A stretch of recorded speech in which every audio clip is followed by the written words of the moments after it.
Funding Formula, State Policy Deliberations on the Permanent Regulations, a webinar presented by Children Now. Hi everyone, thanks so much for joining us today. We're really pleased that nearly 200 people registered for the webinar, and it's a great cross-section of folks throughout the state. We've got community-based organizations, advocacy groups, school districts and county offices, state agency staff and legislative staff, as well as media and folks from the philanthropic community. So a really good cross-section of folks who are interested in LCFF, and we're pleased to be able to provide an update on what the state board did yesterday. Many of you will note that this is actually a slightly different approach than our previous policy webinars, where we tried to provide the webinar in advance of the state board meeting to prepare those who were coming up to the meeting to provide testimony. Given the timing of where we are in the regulatory process, we actually thought that this time around it would be helpful to do it right after the state board made some key decisions, because we're going to have a very short window of time when people can put forward official comments around the regs, and then also thinking that many might want the most up-to-date information on what actually happened at the state board meeting. So those are our goals today. Both Deborah Brown and I will be facilitating the webinar and providing the information and then answering questions at the end. We have 4 key kind of takeaway goals in terms of what we're trying to accomplish. One, we're going to start by grounding the conversation in how we got to LCFF, what it is, what the regulatory framework currently looks like under the emergency regulations, and I'll provide that overview. Then Deborah's going to walk us through the specific changes that were approved yesterday to be brought forward in terms of the regulatory process. Then we'll do a quick analysis on what those changes mean, and there are 3 guiding principles that we use in terms of constructing that analysis. 1, what does this mean for equity? 2, what does it mean in terms of continuing flexibility at the local level for districts to innovate? And then 3, how does this promote or hinder transparency? And so those will be our 3 guiding principles. And then we'll end the webinar by providing some very tactical information on how you can submit comments if you're interested, the logistics of that, some tips on ways you can submit the information that you're about to submit, and then also links to some key resources that can help you in terms of grounding those comments. So we'll go ahead and launch in and talk a little bit about how we got here. So a quick recap on LCFF and the regulations. As you all likely are aware, the big picture around LCFF, this is really something that was decades in the making. California had one of the most convoluted, irrational finance systems in the country, and it was very difficult to describe to the public, and it wasn't particularly transparent or equitable. And so LCFF really does make this attempt to insert greater equity into the system by investing in our high-need kids, and provide a whole lot more flexibility so that locals can make decisions that are more likely to impact the kids and the unique needs that they have. 3 kind of guiding principles. 1, the call for equity and really focusing on some of our most vulnerable populations, our foster youth, our English learners, and our low-income students, and ensuring that they're generating additional dollars that can be used to increase and improve their services. This core principle of flexibility to allow locals to invest, and that those investments are linked to identified outcomes that the system is trying to achieve. And then finally, this idea around accountability and having a broader vision for how we think about success, including achievement and attainment goals, but also some broader indicators, which I'll talk about in a moment. So what does this mean for all kids? First and foremost, it's a reinvestment in the system. As many are aware, we spent a number of years where we were having deep cuts in public education, and really our system was struggling to provide services. And so we're starting to grow back, partly as a function of Prop 30, partly as a function of just the growth in the economy. And so we're reinvesting in schools, and we're doing that through LCFF. In addition, it creates this more tangible link between a set of outcome goals that we're trying to achieve for kids, and then the services and supports that are being invested in order to achieve those goals. The state has also identified a series of state priorities that are intended to help guide the local process. You have in front of you the 8 state priorities that are for school districts. There are 2 additional ones for county offices that include a focus on foster youth and juvenile justice services. These broad priority areas also have a series of sub-metrics that we'll talk about a little bit later in the presentation that are very clear in the legislation. So, for example, under student achievement, that there's actually a number of indicators like A to G completion rates, English learner reclassification rates, our state assessment system. And so there are a number of key metrics under each of these local priorities and state priorities that are for all kids. So what does this mean for high need kids? The regulations, a lot of the key focus there is really thinking through those investments in high need kids and how to track those investments and what that means at the local level. And so the emergency regulations did 3 things. They created a formula for how we calculate that investment in high need kids. It talks a little bit about the use of those dollars, that they can be used for targeted programs as well as school-wide and district-wide. And then there's a requirement that there's some explanation around how the funds will be used to support students. So let's dig into that a little bit more deeply because it is core to what the regulations are focused on.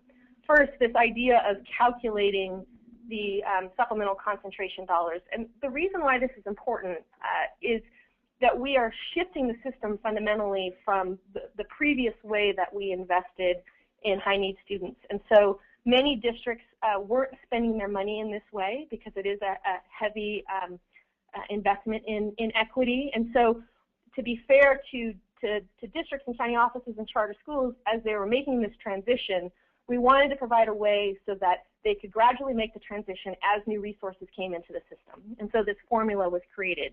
And it's a multi-step process, but most simply, the process includes starting with looking at the previous expenditures that were geared towards high need students. So for example, your economic impact aid dollars, your supplemental service money, and calculating all that together to get a total, and that's your starting point. So you start with that amount of resources. Then you look at the ultimate target for LCFF, which, as we know, is going to be many years in terms of transitioning to the full implementation of the new formula. And you look at that target and you subtract the target from the starting point, and you get this gap amount, this amount of money that over time districts need to fill the gap in order to provide resources for high need students. Then we take into account the economy and the investment that's actually happening in schools. And so in 2014 and 15, we actually made a significant investment, nearly 30%, towards closing the gap. And so this upcoming plan, there was that expectation that those additional resources would be used. On top of that, in order to try and simplify a little bit to the public in one number, what that whole calculation means is this idea of calculating a proportional progress target. And so it's essentially you take the dollar amount we just talked about and you divide it by the base, and then you have a proportional number that increases each year. And that's a number that locals can look at to see, you know, how is the progress being made towards investments in our high need students. So next, another major portion, again, that we talked about in the regs was this idea that in addition to targeted supports for high need students, that we could provide programming that was offered school-wide or district-wide, so that in addition to the targeted students who are generating the dollars, additional students could also benefit. And this is actually grounded in practice and good research where, for example, at a school level where we have high concentrations of high need kids, it may make a whole lot more sense to just provide those services school-wide and not try and do this means test approach in order to see if kids are eligible. So for example, you know, we've seen schools invest in early learning strategies such as, you know, preschool at a school site or home visiting programs, that sort of thing, or, you know, providing social workers that all kids can access, expanding the day and bringing in community-based organizations to provide, you know, expanded services for kids. And so that's a really good way of using resources to provide prevention and intervention approaches. Similarly, at the district level, there may be district-wide strategies that make a lot of sense that again, move past just the targeted population, but have a very specific focus on improving their outcomes. So, for example, you know, mentor teachers or school assistance teams that are going to go into your schools that are really struggling. That's going to have a ripple effect on kids beyond just the English learners and low-income and foster youth, but those strategies are created and implemented with the goal of achieving outcomes for those students in mind. One of the major concerns that many of us had during the adoption of the emergency regulations is that the language wasn't quite tight enough to really communicate that point of that, yes, school-wide and district-wide services are incredibly important and can be really valuable to closing the achievement gap, but they do need to be thought of as first and foremost about improving the outcomes for high need students when they're identified. And so that was a major concern and something that people have been having ongoing conversations about between January and now here in July. And Deborah will talk a little bit more about how that's been resolved or some of the ideas on that front. So what the state did come up with was a two-step process for most districts and schools, and then a third step for districts and schools that are above or below a certain threshold. So the first step is, in your LCAP, identify the service that you're going to provide. And then the second step is describe how that service will help meet your goals for your high-need student populations. Now, if you're a school district that has less than 55% high-need kids, or a school that has less than 40% high-need kids, you have one additional step, which is to describe why this is the most effective use of resources in that instance to provide a school-wide or a district-wide approach. So another piece of the LCFF construct, and something that I personally am excited about, is the idea of developing local accountability plans. And I know, in the education community, we do lots of plans, and so there's this fear that this is just going to be another planning process to no end. But this actually has a unique opportunity because for the first time, you're actually linking the goals and outcomes you're trying to achieve with your investments. And so there's a more tightly bound linkage between those levers at the local level, and there's ideally greater transparency that you're providing to stakeholders about how you're trying to proceed and the work that you're trying to do. These plans need to be adopted by July 1st of each year, and so we've seen the first round of those this year, and now we're in the period of time where county offices are going in and reviewing the plans and providing any technical assistance if needed for districts and charter schools, and that same process is happening at the CDE around county plans.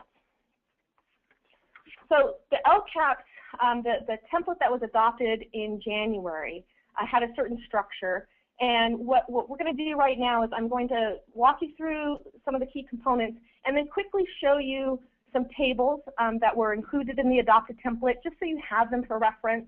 But again, these tables have shifted, many of them have, and Deborah will go over those in the next section.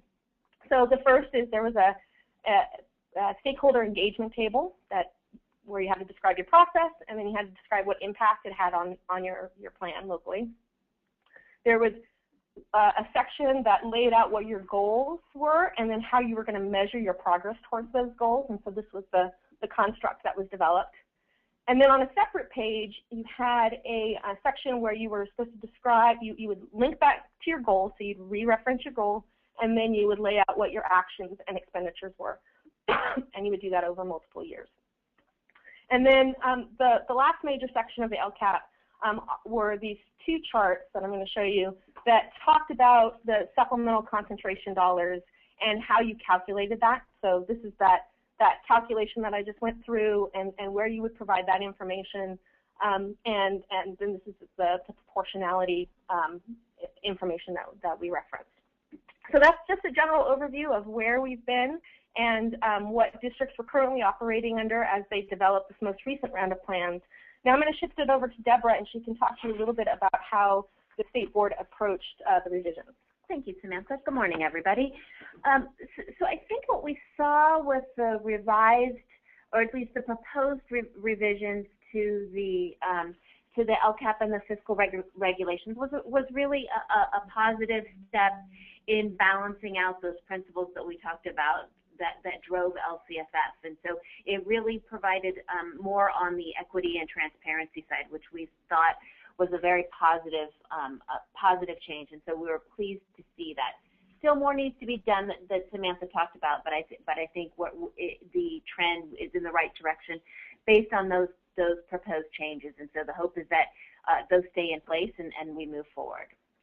So looking at what those key changes are was the ones around equity. So it was addressing what we saw as a loophole in the school-wide, district-wide use of supplemental and concentration funds, expanding the definitions around stakeholder engagement with an intent to ensure that there was more meaningful engagement, and then a redesign of the LCAP template that reorganized it around the goals rather than having separate charts, and then an annual update to the template because with the adoption of the 2015-16 LCAP, it will include that update that looks at how progress was made on the 14-15 LCAP that was just adopted. And so again, looking back at this chart that Samantha talked about where the rules were defined in the emergency regulations around district-wide and school-wide use of those dollars, there were some key words, really sort of this addition of 5 words that were really important to ensuring that when using those for those really beneficial school-wide and district-wide purposes, that the main focus was really on those students who generated the dollars. And so this adding principally directed in there, so that in using those dollars, districts will need to describe how the services will be principally directed towards and effective in meeting the district's goals for those students. And we see this as fundamental for ensuring that the primary purpose is still met while using these funds.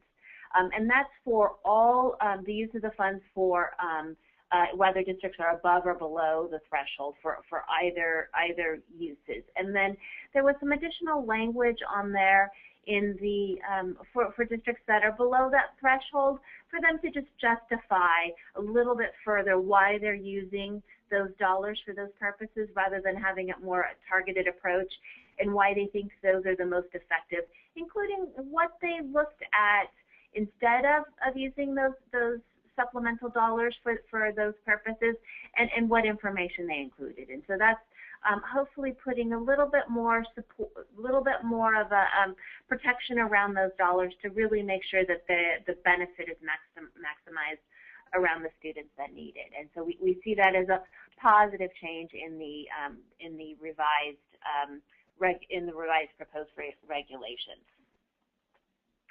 Now, looking at the changes in the LCAP, what we've got here on this chart is just a little bit of a comparison to see how there are sort of those 4 components, and while there still are 4 components to the proposed template, they're different in important ways than the emergency regulations and the emergency template. And so working through those sections a little bit, and so stakeholder engagement. So this, as far as the chart goes, it is substantially similar to what was in the emergency regulations, and so through that you have to describe how stakeholders were engaged and the information that was provided to them, and one area is also how that information was provided to them, and then talking about how that input that was received, how that changed the LCAP in any way that it was, and so including descriptions on that as well. And then another important area is the actions taken to consult with students. So a particular key voice in all of this is obviously those most directly impacted by that, and trying to beef up their role in the process. And additionally, as well as that chart, that this layout now includes an update. So it now requires districts to talk about how that has changed and how the process how the involvement process has impacted that LCAP. So going back as they move forward on the engagement in the next year, looking back at how effective that engagement was in the prior year. Some other key changes were trying to put some some definitions around some of the terminology that's used, and so defining what it means to have a parent advisory committee, and that it is composed of a majority of parents and guardians of high need students, so low-income English learner and foster youth. And then also looking at the same thing with regards to the English learner parent advisory committee, trying to make sure that it is most representative of English learner students. And then there's also a provision in here now, which is important, and Sam will talk about a little bit how more work needs to be done on this, but acknowledging students' role in the process. And so having a definition for what it means to consult with students, and so talking about having a presentation of the LCAP to students for review and comment.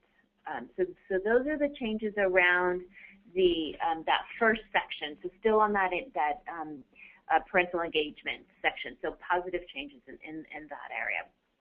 And then the next section is really on the core part of the LCAP, and so what you'll see in a moment is that there's a significant restructuring of that. And so previously you had separate charts. You had a goals and progress indicators chart, and then a separate chart for actions and expenditures, which obviously requires some flipping back and forth if you were trying to match up where those things aligned up, and it was formatted very much along columns.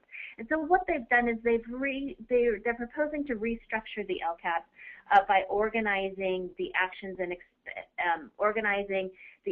expenditures and progress indicators around the goals. And so what you'll see in a moment is how it is all on one chart. And so this really is intended, and we think provides that to be more easily accessible to parents and community members. And so by not having so much flipping back and forth, it does provide that transparency, some greater transparency on that regard.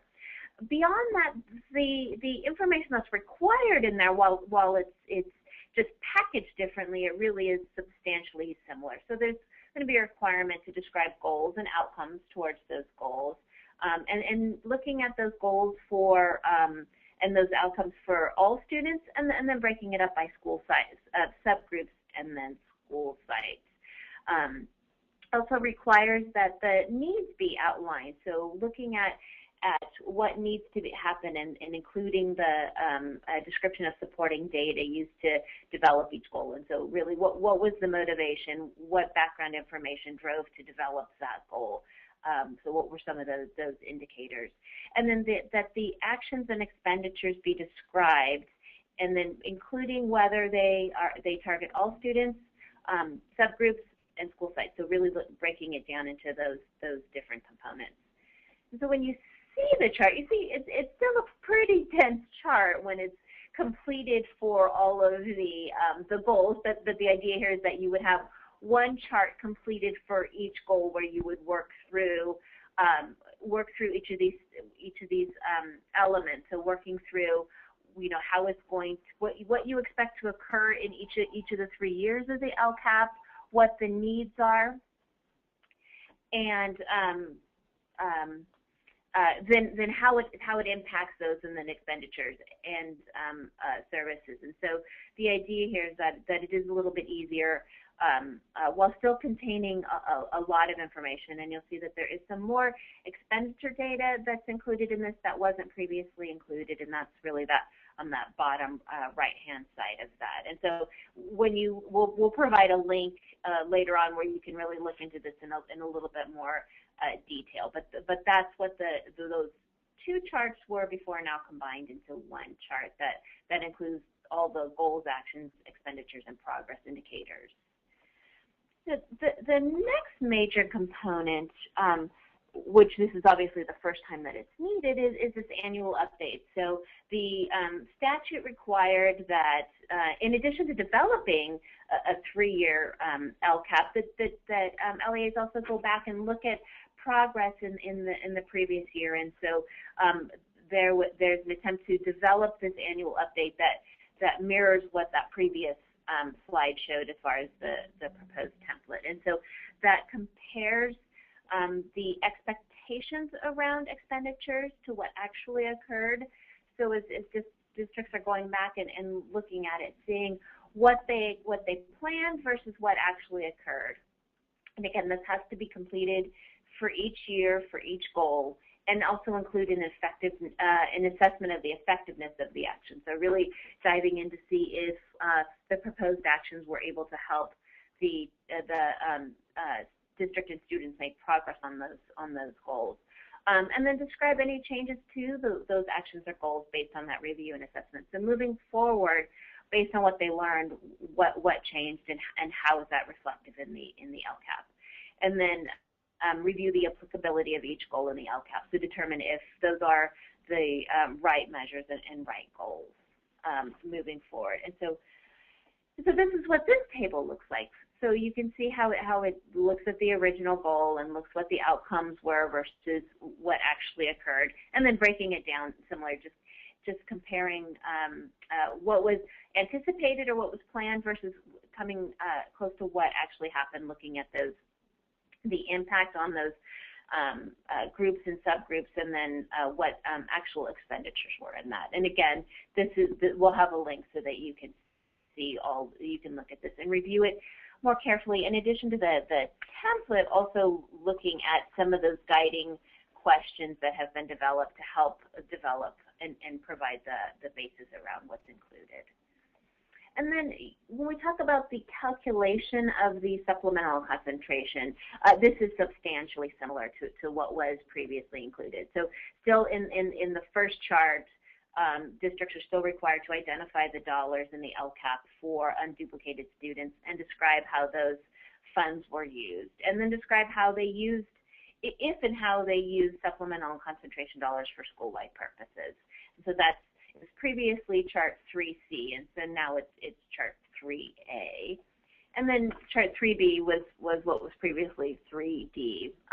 And again, this chart is really for the school districts to demonstrate how they have proportionally increased and improved services for English learners, low-income students, and foster youth compared to all pupils. So still requiring that demonstration and a deeper look at the supplemental and concentration dollars and how they're used. Another important component is the inclusion of a new appendix, and really this is trying to define some of those key terms that are used. And so it provides the means for districts to calculate these different, like chronic absenteeism rate, middle school dropout rate, high school dropout rate, and suspension and expulsion rates. And so it provides the formula for districts to calculate that, which is important in that it provides for a uniform basis for calculating those rates. And so there's better comparability not only among within the district and then also between districts. That's important. So those are the substantive changes that have been proposed for the fiscal regulations and the LCAP template, including the update. And now Samantha's going to talk about what that all means. Thanks, Deborah. So as I mentioned earlier, we tried to ground our analysis in three guiding principles that were very aligned to the larger campaign and effort to create and enact the local control funding formula. And so again, grounded in equity, are we providing enough assurances so that high-need students will receive additional supports and services? Secondly, and importantly, are we maintaining flexibility so that we really are providing that opportunity for districts and county offices and charter schools to quickly respond to local needs and the needs of their students and innovate and implement practices that they believe will be effective towards achieving the outcomes that have been identified?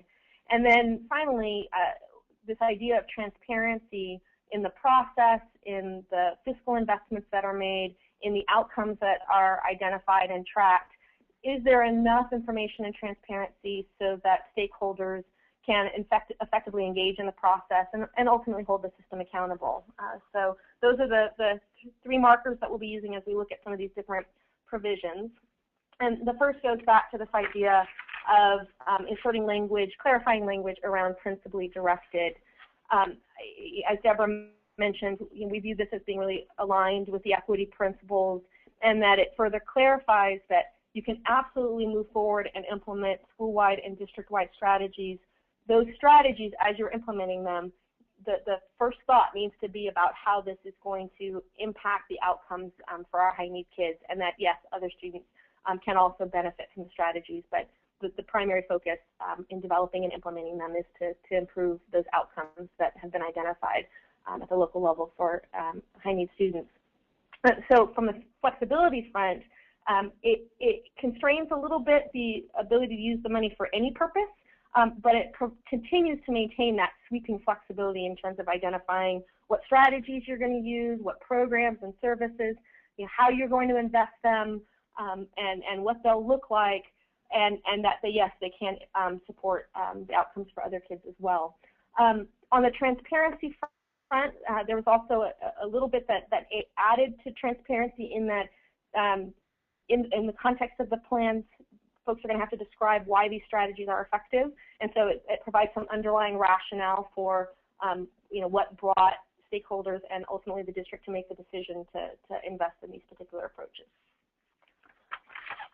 So on the clarifying stakeholder engagement front, again, from an equity perspective, we think that clearly identifying that a majority of those parent and English learner advisory committees need to be parents of students of high need is an important nod towards equity.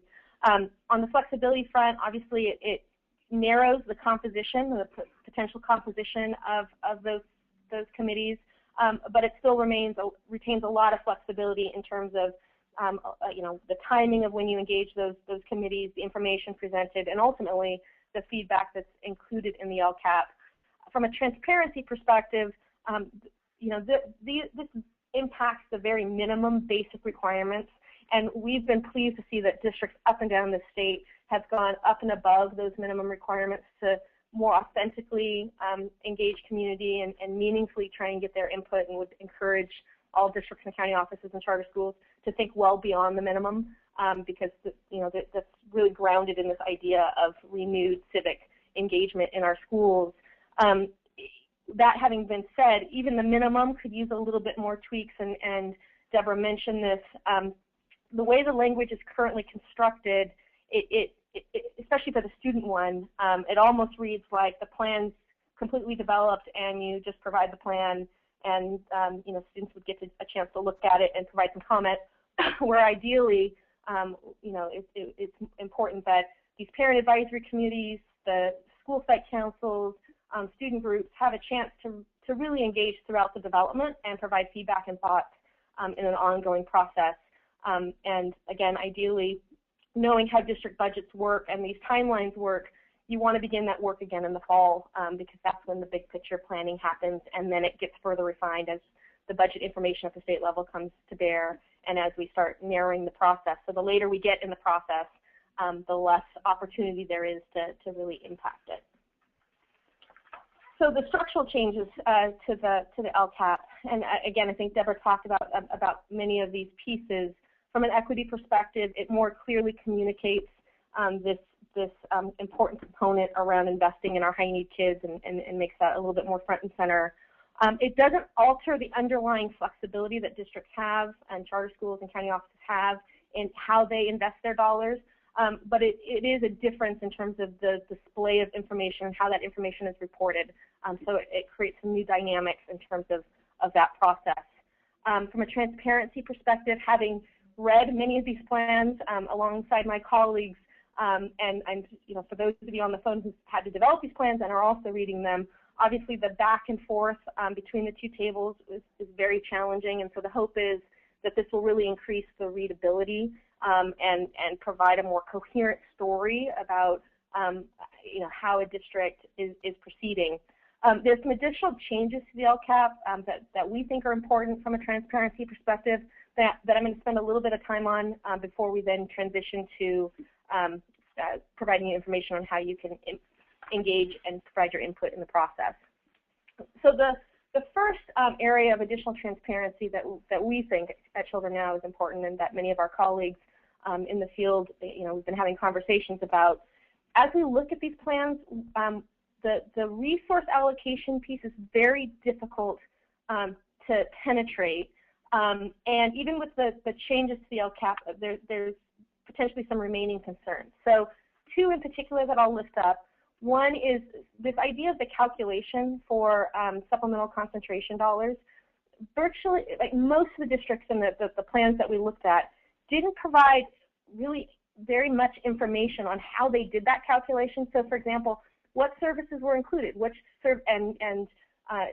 did those, what are those services that were included? Did you include economic impact aid? Did you include these various programs? How did you come up with that starting point? Then, kind of moving forward in the document, it's not clear based on the previous investments that you made how much of that investment was moving forward and if there were changes. So obviously many districts are going to choose to do different approaches than what they may have been constrained by in the past, and that's not clear in these plans.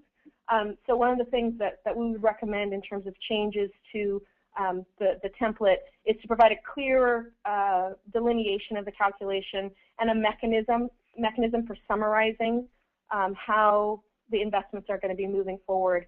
Another important thing to point out is that this new template, which again I think we think is appropriate to have the goals, metrics, actions and services, and expenditures all on one page, I can foresee an opportunity where you would have multiple goals where one action may be appropriate. So for example, again, if we take the early learning investment, if your goal is to close the achievement gap or to increase third grade reading scores or improve your parent engagement, you could see how the investment in early learning could be under each of those goals. And so by the end of it, it's unclear what the overall investment might be in our high needs students. So some greater tightening and clarification on that front would be useful. The other major area that I think resonates with many people that we talk with is this issue around the outcome goals and the metrics that are identified in the law. And so as I mentioned earlier, for districts, there are these 8 state priorities, and there are numerous sub-metrics. So for example, how are you implementing your standards? What are your graduation rates and dropout rates?